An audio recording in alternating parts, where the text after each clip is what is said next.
with no further ado, I'd like to sort of start my talk. So again, welcome and thank you for being here. Today, I would like to share with you some of the work that we've been doing that pertains to how we think about brain state transitions for the possible treatment or sort of in the context of Alzheimer's disease. So a bit of the motivation to this work. So this is sort of coming from a recently finished NeuroTwin ERC, European funded project, where sort of the goal and the hope was to use or to leverage these large-scale brain models in order to understand both pathology of Alzheimer's disease, but at the same time sort of learn about the neurophysiology of transcranial electrical stimulation and combining those together for a potential sort of revolutionary sort of treatments that might aid patients with who suffer from Alzheimer's disease. And so in the context of this project, I would like to share with you some of the insights of sort of intuitions that we've been developing in what it means to drive sort of perturbations so we can sort of recover some of the healthy dynamics that we see or that we wish to sort of obtain in the brain. And so the hope is that in the future, this sort of in silico whole brain modeling sense can be used to guide non-invasive electrical stimulation treatment for patients with Alzheimer's. So the more kind of conceptual overview is the idea is what is it that we're trying to do when we think about brain states or dynamical regimes and the transition between them. From a dynamical systems point of view, the way, at least in our lab, or I think about the brain spatial temporal dynamics is in kind of this dynamical sense where we have these global coordination, integrative properties, sort of nicely balanced with these segregative functional specializations.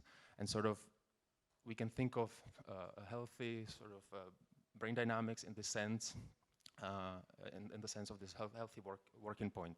And obviously in disorders or both neurological and neuropsychiatric, we can think of this kind of homeostatically kept working point to be sort of altered, and the inability of the brain to sort of achieve many of the so cognitive functions, you know, that are underpinned by these dynamics to sort of be aberrant.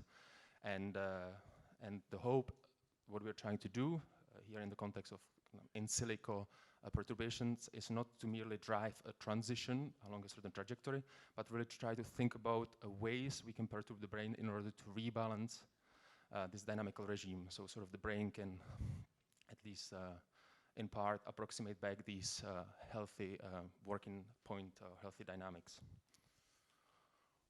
And so this is what we set out to do in our project. We used Alzheimer patients cohort, Alzheimer disease and mild cognitive impairment patients. This is data from fMRI of up to 100 patients. We sort of describe the healthy dynamics, the working point in terms of metastability, a measure I will briefly mention in a few slides. And then we built personalized whole brain models in order to have a mechanistic way how we can exhaustively try to perturb these in silico models in order to see how we can approximate back the sort of the optimal, the healthy working point of the brain. So more kind of from an operational point of view, what we mean by these rich spatial temporal dynamics and sort of this healthy working point. So really the idea is to start moving beyond the static functional connectivity and really try to have this information of functional connectivity and unfold it in time. There are many different techniques how one can do this, but at the end of the day, we sort of end up with this time point by time point information of the sort of connectivity between different brain regions evolving in time. And this very often can be summarized not by the n region by n regions matrix as a static functional connectivity, but in terms of this time by time functional connectivity dynamics matrix that sort of contains all that rich dynamics. There are different methods to summarize this data.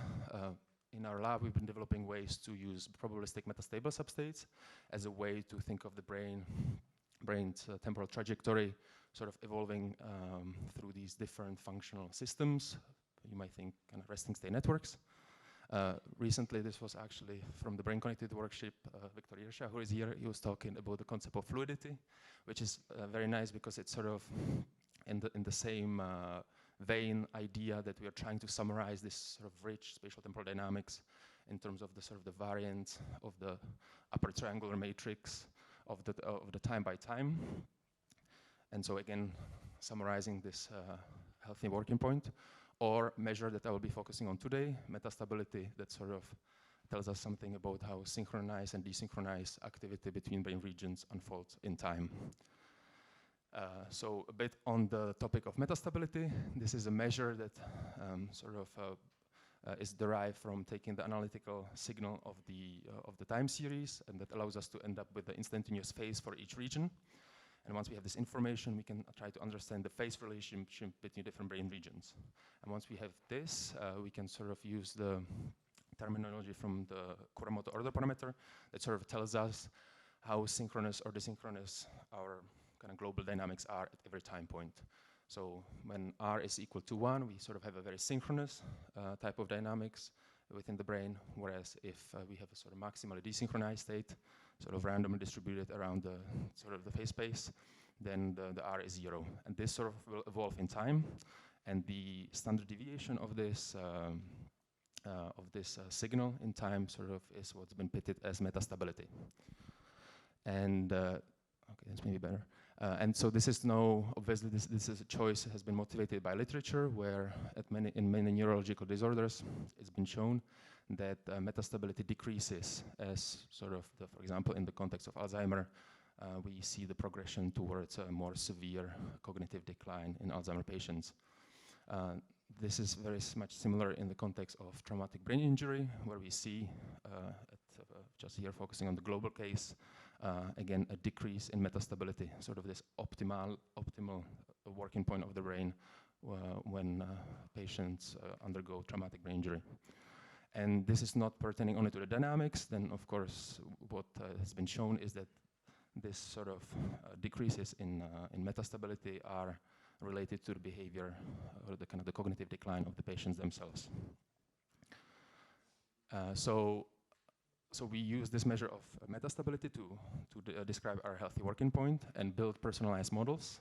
I've said whole brain models many times, but here, since I'm the first one to speak about it, I'm sure Gilles and others will kind of follow suit. But the idea is very simple, that we have sort of local dynamics here in the context of the Hopf bifurcation model, and we sort of input it on the structural connectivity of the brain, and by the interactions of these like nonlinear dynamics in the structural network, we give rise to the dynamics of the brain, and sort of we try to emulate the different metastability values of the three groups that we have: the control group, MCI, and AD group.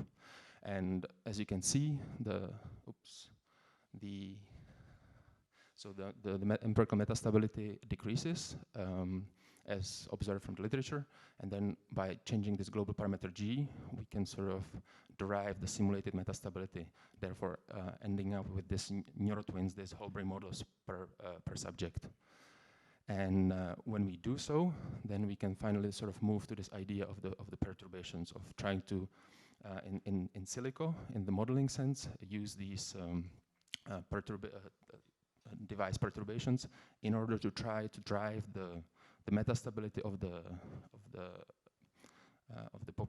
clinical populations of the patients with Alzheimer's and MCI towards a healthier working point, here defined by the average metastability of the healthy population. And so this is just to show you what the sort of stimulation protocols looks like. So in the context of the Hopf model, we can vary the bifurcation parameter, which is a parameter that tells us about the dynamical regime of the individual nodes. So here it is in the context of negative values of the bifurcation drives the system towards a more noisy dynamics around a fixed point. whereas positive values sort of transition through the bifurcation to a oscillatory mode of the frequency, which is the frequency of the intrinsic frequency of the individual node fMRI information. And so by varying this parameter, we sort of end up with sort of different approximations of the perturbed dynamics.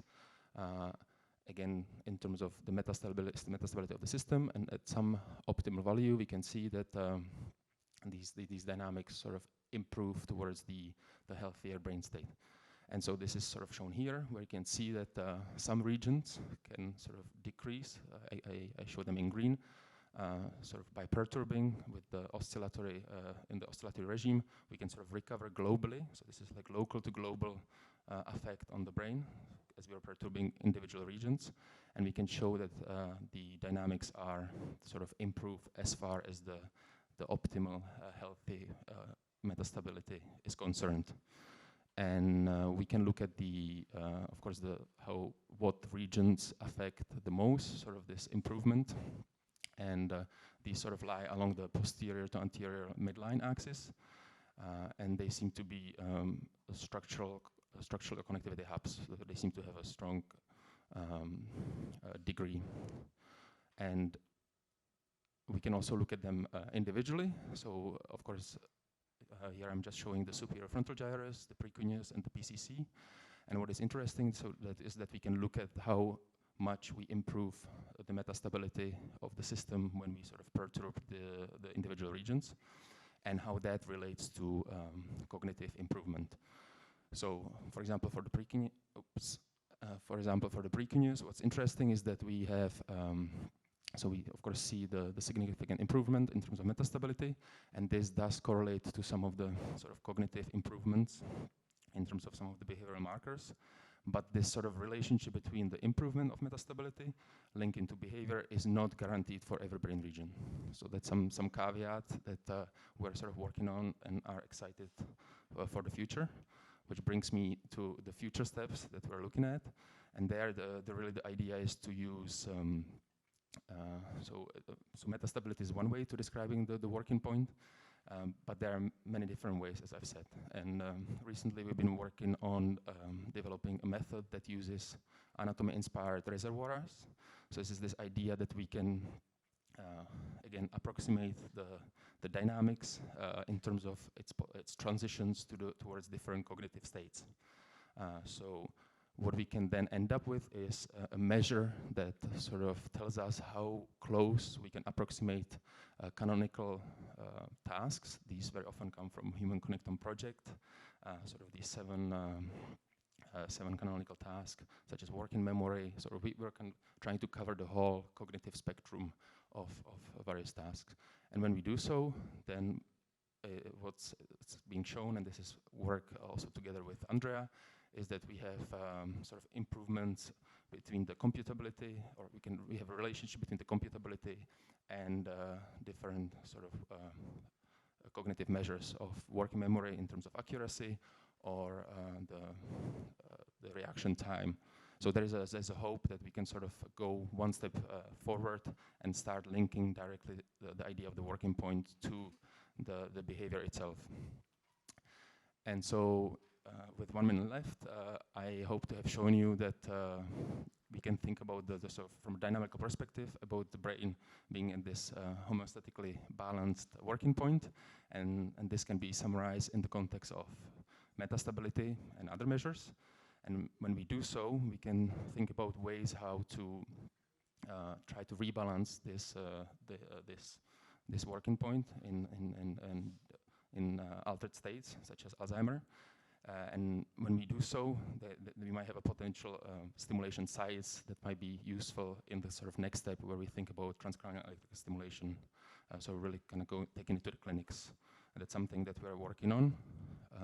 And so this is a big thank you.